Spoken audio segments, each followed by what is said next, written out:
Next up on Boring Gear Reviews, we have Fairfield Circuitry, Roger That.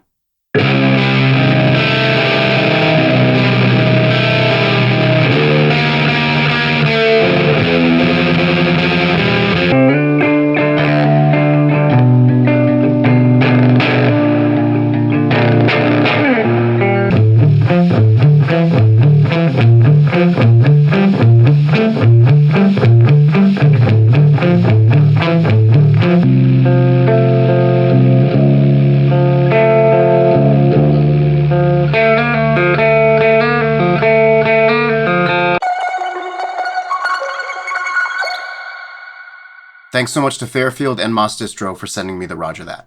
So what we have here is a drive pedal that also produces a wide array of radio frequency noise. Highly tunable, a ton of options, and quite honestly, doesn't sound like anything else. And while this pedal produces amazing and unique noise, what I'm going to try to show is just using it as like a drive pedal, but a drive pedal that has an insane amount of character.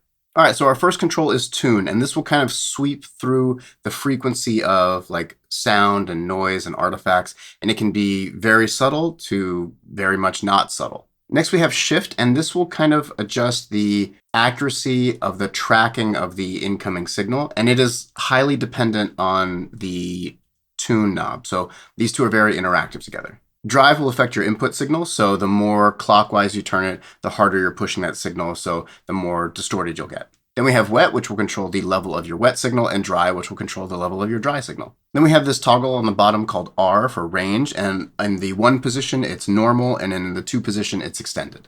And lastly, we have this toggle marked F, which is your filter, and in the 0 position, it's off, and in the 1 position, it's on. True bypass mechanical foot switch, and top jacks in DC. All that wrapped up in Fairfield Circuitry, really awesome minimalist design. For today's demo, I'm using my 2013 Gibson Les Paul Traditional, and this has Sunbear pickups 59 PAFs. And from there, I'll be going into my Universal Audio Apollo X6, and then into the Softube JMP 2203 amp plugin.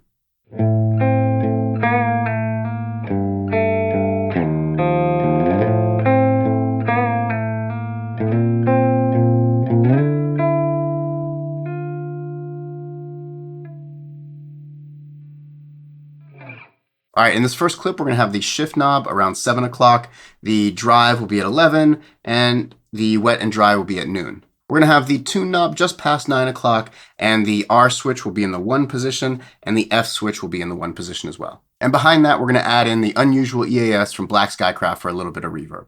I have to say that I really fell in love with this tone. It is a very raw and kind of like a naked tone.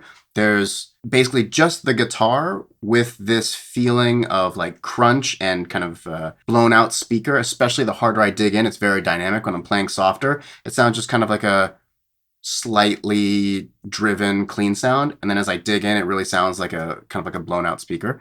The characteristics of it is this pedal is going to be very tricky to describe because it's doing things with your tone that are very subtle, but make kind of big changes sonically. The way this kind of squishes and compresses and then like pushes out every note was really, really fun and exciting to play. Like this is a tone I'm going to come back to and use for recording projects like Grey House and stuff like that. Like even when you're digging in harder and you're hearing those kind of like splatty and explosive notes, there's still like this very clear, clean, like, warm guitar signal behind it. I just love it. Enjoy.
And in this next section, we're going to go for a bit heavier tone. So we're going to have the shift at 3. We're going to max the drive knob. Wet will still be around noon.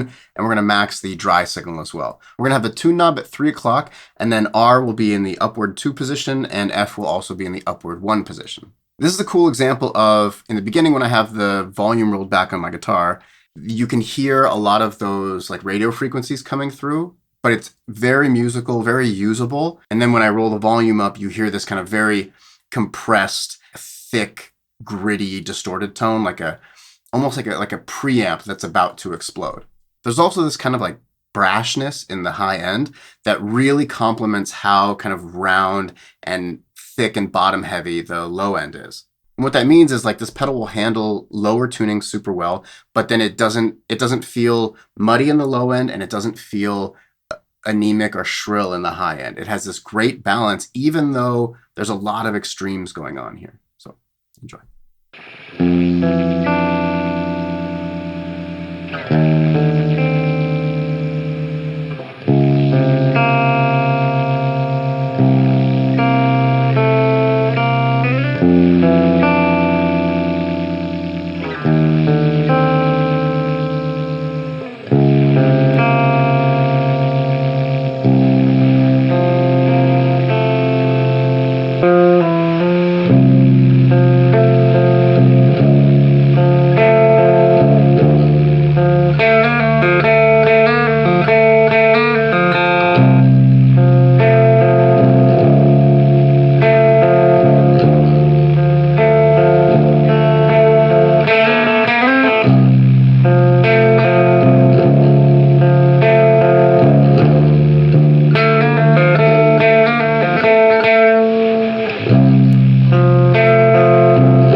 in our last clip, we're almost doing like a mid-gain thing. So we're going to have the shift around 8 o'clock. The drive will be at 11. We're going to max the wet signal and completely roll off the dry signal. We're going to have the tune set around 11, and then both switches will be in the down position. So that means R is at 1 and F is at 0. Next in the chain, we're going to have the Death by Audio Echo Dream 2 for a little bit of gritty lo-fi delay. If you'd like to see my full demo of the Echo Dream 2, click the link up here.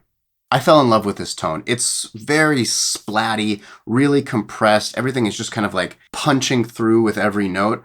And it's almost like when you roll like a bias control off and you get a lot of that kind of broken, crumbling, gritty stuff, but while still being tight. Oftentimes when you roll bias back on pedals, it can feel very saggy and loose, which is awesome. But here, it doesn't feel saggy. It feels like very tight, but just broken. And I mean that in like the best way possible. And the way this tone and the lo-fi delay stuff from the Echo Dream 2 complement each other is just outstanding.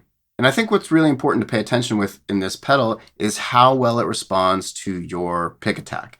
Like it really adjusts to how you're playing. It is not like a static sound or a static pedal. And it kind of, for me, when I play pedals like this, it makes me more aware of my dynamics and want to like explore those aspects of my playing like a lot more. So again, gritty, splatty, compressed, punchy, all the cool adjectives. Enjoy.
And that'll do it for the Fairfield Circuitry Roger That. This pedal really surprised me, where kind of on the surface it seems like, wow, what an awesome like noise generating machine. Alongside of that is just this gorgeous drive pedal with the capabilities to add in an insane amount of texture, character, and vibe and mood. And, you know, I talk about it a lot on this channel, but I want pedals that sound different. And pedals don't sound like the Roger That. This thing sounds very much like its own entity. I think this is the third Fairfield pedal I've done, and each one I really resonate with, and the sounds blow me away. The feel of the pedal in my hand, the aesthetic. It is a lineup of pedals with a very clear vision, I think, overall, and then individually of what each pedal is. And that all feeds into how you play and the sounds you hear and like what it kind of pushes you to do or drives you to do or pulls you to do. So if you feel the same way, check out the links in my description. You can check out all the gear I'm using today, plus links to my Bandcamp and my socials and everything there too. So check out Fairfield Circuitry, check out Moss Distro. Don't forget to head over to my Instagram and follow me so you can be a part of the giveaway I got there. It's the first post pinned on my page. Hit up boringgearreviews.com for some new merch, and I'll see you next video. Peace.